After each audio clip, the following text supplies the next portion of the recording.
What's up, dudes? All right, little update on the car.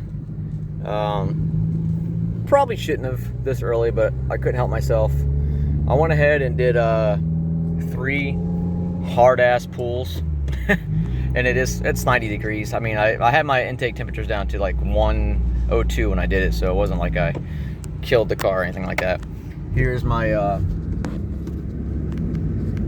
been driving for about an hour. 1.4, which is normal.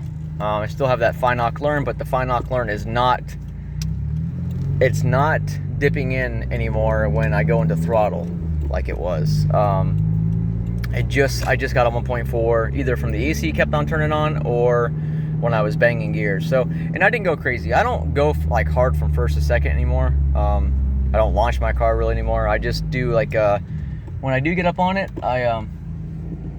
there's a fucking, look at this guy here. There's a nice little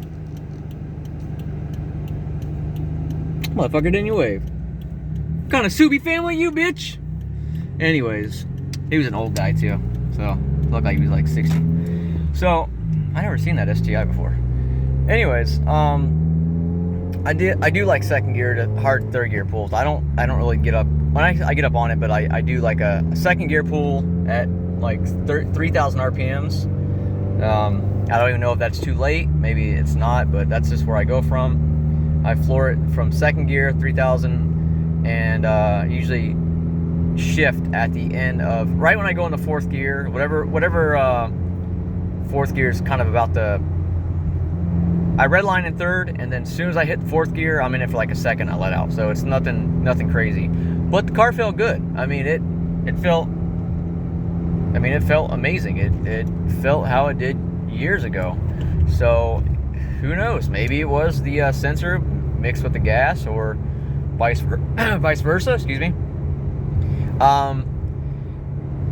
Shout out to Lou for mentioning the whole issue with the kind of rattling I'm hearing. I don't hear it when I'm driving like this. I don't hear it when I'm flooring it or shifting. I only hear it kind of like how he was in his video that he showed me, where you take off kind of first gear and you kind of hear a little bit of rattling. Mine is nowhere near as severe as that, but I do have a slight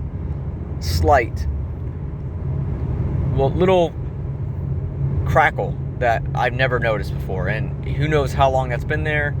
I don't know. Could have been there a week, could have been there the last 6 months, or could have been there last year since I've done my transmission work. I don't know. So he recommended to check the bolts on the transmission mount, which it's pretty easy. Pretty much just jack up the car. So there's nothing really to it. I'm gonna do that tomorrow. Well, tomorrow I get off at 1 and I leave Friday out of town. So I'm gonna definitely, I feel everything's okay with the car, so I'm not gonna take a rental car where I'm going. So I'm driving about an hour 40 minutes out of town, an hour 40 minutes back. So everything seems all right in the car, but before I go, I'm going to put those bolts in the coil packs that are still loose. Check those bolts on the transmission mount. And I keep stuttering because I feel like I need to say group in mount, which it's not what it is yet. Group in mount is the replacement. Anyways, that was it. The last thing I was going to tell you guys, I got a hold of a tuner finally, since Mikey Body never emailed me back, never called me back about the tune. I didn't call, I actually emailed him, and he emailed me back within an hour. Pretty fast response. He emailed me about 2 or 3 times. That was Bryn Tuning. I've seen a lot of good stuff about him. I've only seen one or 2 bad reviews on him. 2018. Take that with a grain of salt. It could have been somebody that didn't have a good experience with him, or somebody, whatever. But for the most part, I've seen a lot of good reviews on him on YouTube and stuff like that. So it was between him and Mikey Body. That was the 2 I wanted. Basically, I told him my miles in my car. I told him of the whole issue I had going on a couple weeks ago. He said definitely get Shell gas. It does make a difference. I guess he claims that Shell gas is kind of, they go through it more like the factories. It doesn't sit as long in the containers as it does at other stations. Whether that's true or not, I don't know. He just swears by it. So which is kind of what a lot of people tell me anyways. I did explain to him about the knock, how it kind of went away, everything I did. I was concerned, basically I just told him I wanted more reliability. I know off-the-shelf maps are good for a little while, but I know, in my opinion, or just me, as it gets older, I'm sure you do need a good e-tune or, something, a pro tune. So I'm sure as it gets older, you don't want to be on the stock tune forever. Maybe if you take really good care of it, like I do. I freak out about everything with the car, so it's possible that I'm just overreacting. But for $450 for the e-tune, he says that when I'm ready to email him, just go ahead and get in contact with him. He did tell me, since he's the second person to tell me this, so I'm probably going to do it soon. Since I am getting up there in miles, that he recommends me doing the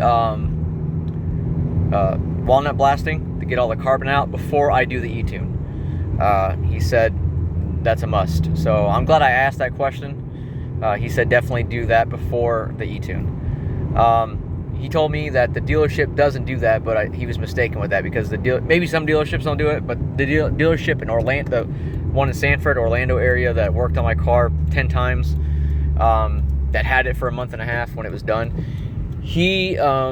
they actually do it there. I talked to the service manager, and he told me they do it. How they do it is there's a guy, I guess, that comes when they get an appointment like that. He comes to the shop, and he does it for $600. But he told me that maybe a performance shop or a European shop, BMW, would do it cheaper. I don't know. I gotta call a couple places. The small town I live in, there's not really dealerships like that. We have nothing but Toyota, Honda, Kia, Ford, and Chevrolet. That is what we have here. We have to drive an hour to get other dealerships. So that is another reason why I do want to get a Toyota GR, just for the simple fact that if something does happen, I have a dealership 3 miles away. Not saying they would know how to work on the car right away, because I know they have to be. When I had the SRT4, the dealership I went to told me that, put it this way, so I went to the dealership in my town right now, years and years ago. I can't remember what the issue was. I went there for something, and they did something with the transmission fluid, but they put the wrong transmission fluid in there, and they didn't have an actual certified SRT tech there at the time. This is right when SRTs were coming out. Now they have an actual certified SRT tech there, but back in the day they didn't. So I had to actually drive to Orlando again to a dealership that sells pretty much nothing but SRTs. This is back then. SRT4s, SRT, I think it was the, was that SRT 8? Whatever the I think it was Crossfire. I'm maybe getting the name wrong about that. And then the SRT 10. So 4, 8, and 10, I believe is what it was. I don't think there was a 6. I'm pretty positive, actually. So I'm just, 4 cylinder, 8 and 10. Yeah, I'm pretty sure there's 4, 8, and 10. Anyways, I would have to take it there. This dealership put the wrong transmission fluid in it. This new dealership flushed it out, did everything for me, warranty work. They told me not to go back to that dealership. So the bad news is, if I do get that car and come across it in a year, I have to kind of pray that this dealership doesn't screw anything up here. I probably would drive out of town for the first couple years to get service work that's free and warranty work done if there is issues, wherever I buy the car from. That's just usually what I'm going to do. I didn't buy the car from Orlando for this car, but Orlando is actually closer than where I actually bought this car from. I bought this car in Fort Myers, which is almost 3 hours away from me. And they're just a bunch of idiots. I only went there because they gave me the best deal. I had $1,000 down, and not really a high credit score back then, 5-6 years ago, and they gave me the car. Other dealerships wanted, $4,000 down and a $700-800 a month payment for this car for 6 years, which is crazy. This dealership years ago ended up giving me this car for, I think it was $460 a month. Sounds like a lot, but I went in there with $1,000 down. So what do you expect? So yeah, pulling in the garage.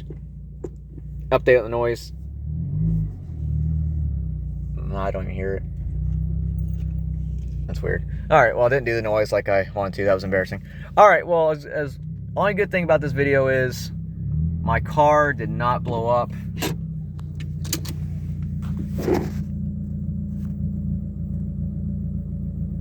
Boom. Now 27 minutes, but I've been driving for an hour because I started my car. I took somebody for a ride in my car. So a kid at work that had bought a WRX. But yeah, cool. Peace.